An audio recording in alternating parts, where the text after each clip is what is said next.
On va prendre 1 minute pour comprendre pourquoi on a pris plusieurs minutes pour comprendre comment calculer les dérivées de fonctions composées. C'est parti pour la synthèse. Pour dériver une fonction composée, on montre d'abord qu'elle est dérivable, ensuite on identifie et on dérive le cœur de la fonction, qu'on note U, et enfin on s'occupe du reste. La phrase type pour montrer que la fonction est dérivable, c'est f est une fonction dérivable sur un intervalle comme composée de la fonction elle-même dérivable sur un intervalle et de la fonction dérivable sur un intervalle et à valeur dans cet intervalle.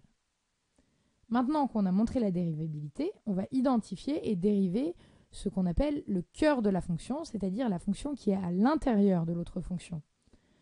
Généralement, les fonctions composées sur lesquelles on tombe sont de la forme racine de u, u puissance n, sinus u, cosinus u, exponentielle de u ou encore logarithme de u. Donc une fois que vous avez posé u, il faut le dériver et pour ça on utilise le tableau des dérivées usuelles.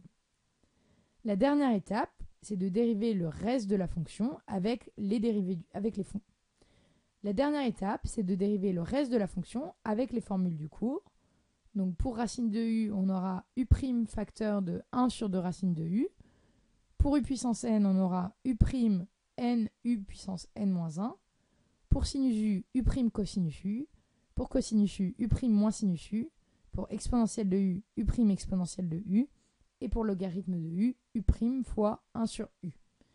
Pour retenir ces formules, il y a un petit mémo technique. On remarque qu'au u' près, il s'agit exactement du tableau des dérivées usuelles qu'on connaît déjà. Donc rappelez-vous simplement, je multiplie par u' d'abord. Voilà, maintenant vous savez tout sur les dérivées de fonctions composées et la vie est belle.